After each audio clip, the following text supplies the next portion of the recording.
ये अज्ञान के वशीभूत होने के कारण पूरी दुनिया में ये फैलती हुई अराजकताएं, ये नकारात्मकताएं, ये पाप कर्म, ये दंगे फसाद, मार काट,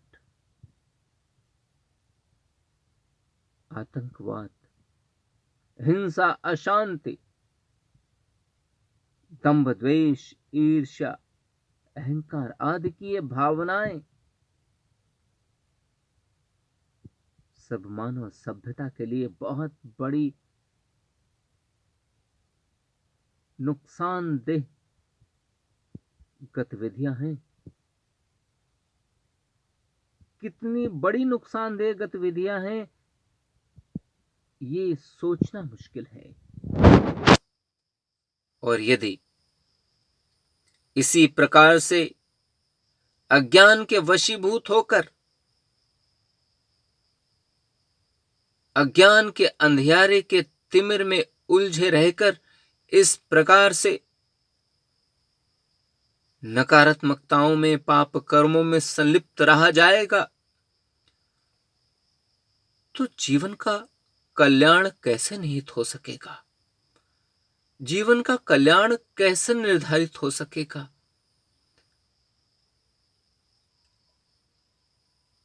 ऐसा सब कुछ करके कल्याण नहीं हो सकता।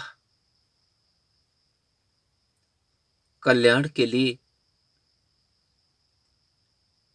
इनसे दूरियां बनानी होंगी, इन्हें परित्यजित करना होगा,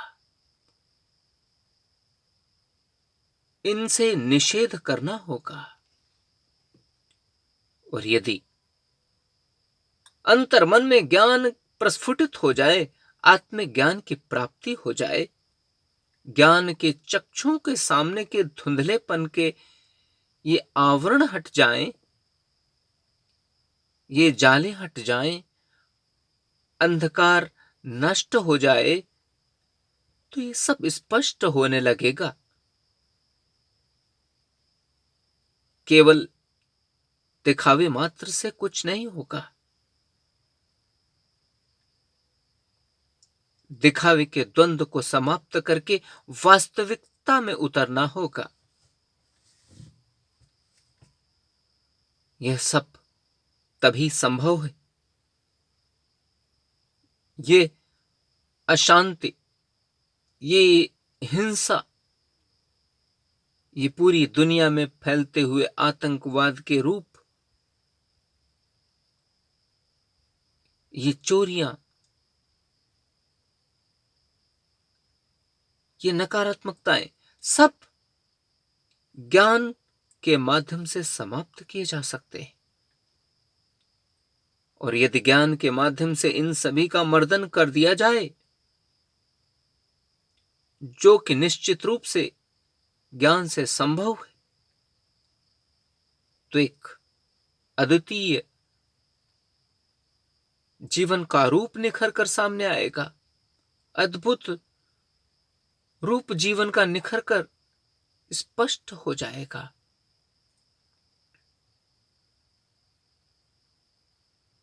ज्ञान की शरण में जाने से सब कुछ संभव है। ज्ञान की शरण में पहुंचते ही सद्गुणों से, सत्कर्मों से, सद्राहों से, सच्चरित्रों से, सकारात्मकताओं से, सत्य, न्याय, धर्म, ईमानदारी, मानवता, शांति, अहिंसा, सरलता, सादगी,